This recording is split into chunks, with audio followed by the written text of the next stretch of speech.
কতবার কেঁদেছে রাধা, যমুনা কি বলতে পারে? কিরণময়ীর বিয়ে হয়েছিল তার থেকে বয়সে অনেক বড় ও বয়স্ক হারান্দার সাথে।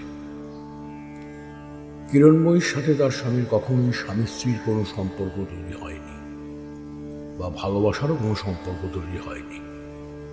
কিন্তু একজন নারী বা পুরুষের জীবনে ভালোবাসা আসাটাই তো স্বাভাবিক।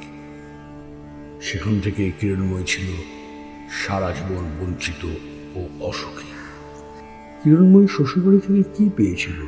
তার শাশুড়ি অঘোরময়ী দেবীর অশ্রাব্য কটূক্তি, পয়সার বিনিময় তাকে পরপুরুষের দিকে এগিয়ে দাও।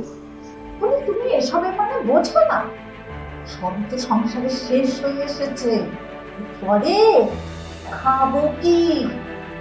সারাদিন শুধু নতুন মতন সেজে বুঝে ঘুরে বেড়াচ্ছে, এসব চিন্তা তোমার আছে?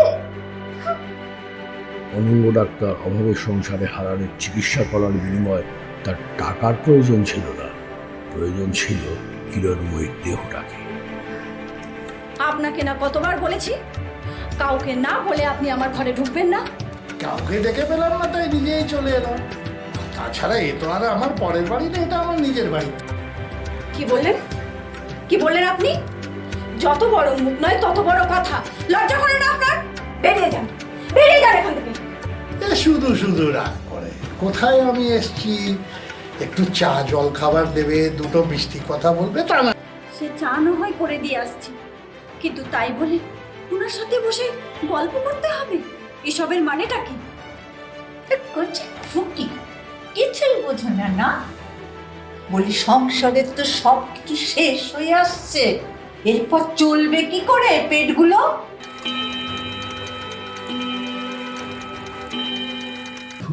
কিভাবে এই অবস্থা তোমাকে আমি ফেলে দিতে পারি না। তুমি বুঝতে পারছো না শুরু, আমি যে কি করবো। তুমি চিন্তা করো না, আমি ঠিক আছি তো। ঠিক নেই শুরু। আর শোনো না, শোনো বাড়িতে তো অনেক লোকজন আছে, আমাকে সবাই দেখবে, তুমি চিন্তা করো না। আর আর তুমি যদি ওদের পাশে গিয়ে না দাঁড়াও, ওদের কি হবে বলো তো? সকাল সকাল মেজাজটা তিরিকি করে দিও না সাবিত্রী, তাতে বল ভালো হবে না, কিন্তু বলে দিলাম। হ্যাঁ, তা তো বলবেন, কিন্তু এন্ট্রান্স পাস করতে যার 40 বছর লেগে গেল, তাহলে ডাক্তারি পাস করতে তো আর 64 বছর লেগে গেল।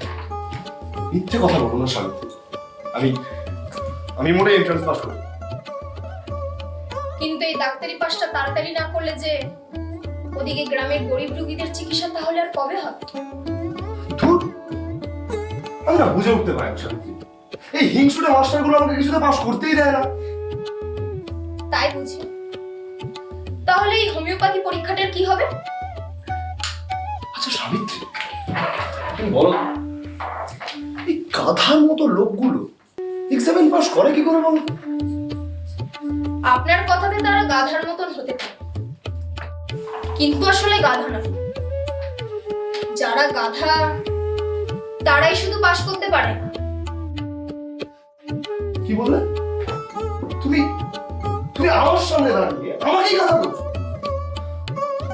আচ্ছা, বাড়ির লোকজন শুনলে কি বলবে শুনি? আমি কখন কি করবো সেটা আমার ব্যাপার। তুমি কি আমার গার্ডিয়ান নাকি? সে আমি কখন বললাম, কিন্তু আজ কোনো অজুহাতেই আপনার কলেজ কামাই করা চলবে না, এ আমি স্পষ্ট করে বলে দিলাম। এর মধ্যেই হারান্দার মৃত্যু সংবাদ পেয়ে উপেন্দ্র কিরণময়ীর পাশে এসে দাঁড়ালো। কিরণময়ী তাকে সরাসরি প্রশ্ন করল, ভালোবাসা কি রঙে? সবারই মনের ভিতর কিছু গোপনীয় কথা থাকে, কিন্তু সেগুলো প্রকাশ্যে না নাই সংসারে সবার পক্ষে মঙ্গল।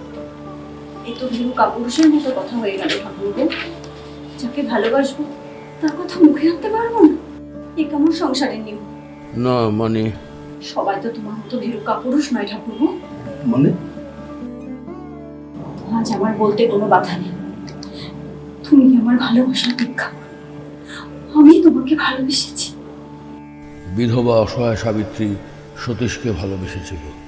সতীশও বিধবা সাবিত্রীকে ভালোবেসেছিল, বিধবা কিরণময়ী উপেন্দ্রকে ভালোবেসেছিল। কিন্তু এই ধরনের ভালোবাসাগুলো সমাজের চোখে অপরাধ।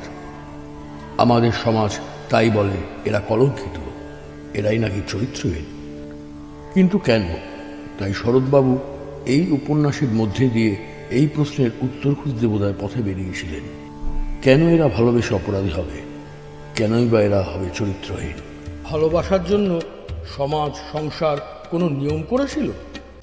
ভালোবাসা হলো দুটো মানুষের মনের অন্তঃস্থলের ঐকান্তিক চাহিদা মাত্র।